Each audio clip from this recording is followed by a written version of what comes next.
Beatitude. When divine good is practiced, life is bliss.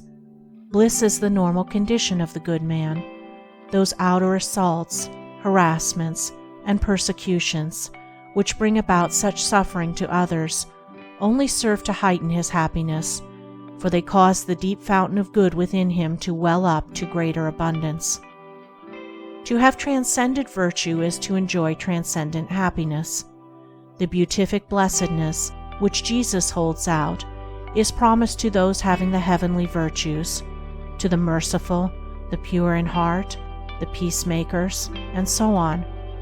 The higher virtue does not merely and only lead to happiness, it is happiness. It is impossible for a man of transcendent virtue to be unhappy. The cause of unhappiness must be sought and found in the self-loving elements, and not in the self-sacrificing qualities. A man may have virtue and be unhappy, but not so if he has divine virtue. Human virtue is mingled with self, and therefore with sorrow. But from divine virtue, every taint of self has been purged away, and with it, every vestige of misery. One comparison will suffice to illustrate this. A man may have the courage of a lion in attack and self-defense, such courage being a human virtue, but he will not thereby be rendered supremely happy.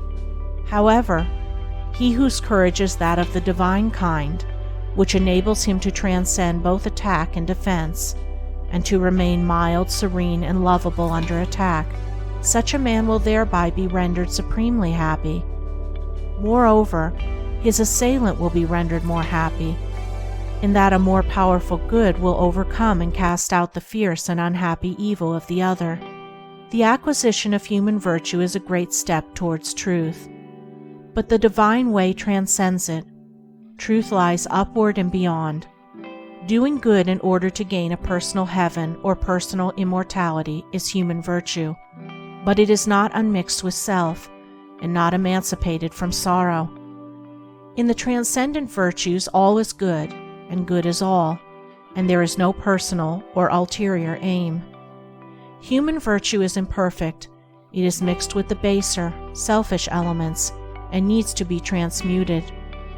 Divine virtue is unblemished and pure, it is complete and perfect in itself.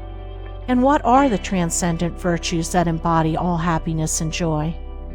They are impartiality, the seeing so deeply into the human heart and into human actions that it becomes impossible to take sides with one man or one party against the other, and therefore the power to be perfectly just.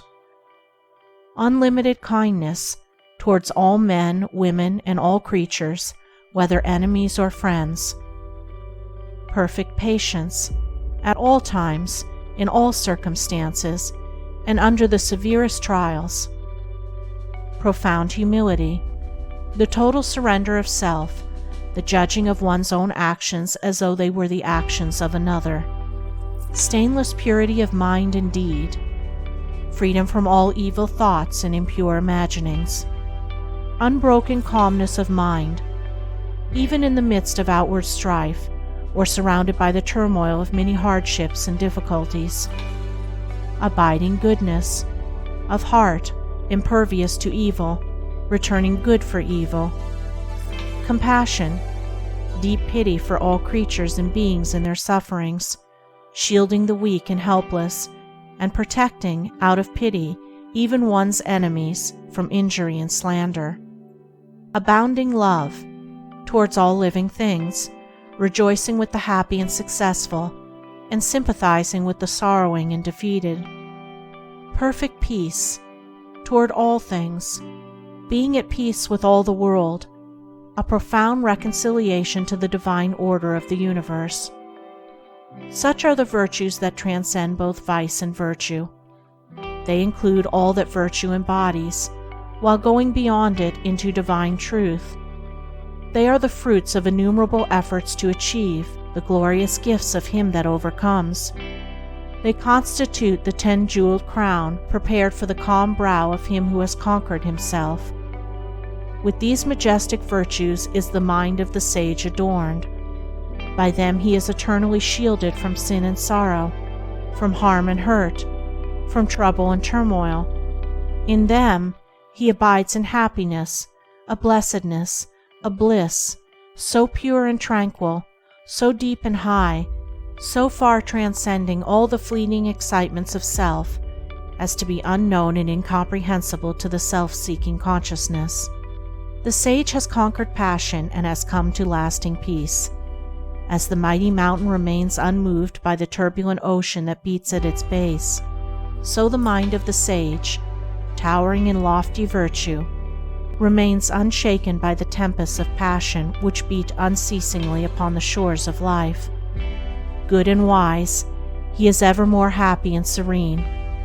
Transcendingly virtuous, he lives in beatific bliss.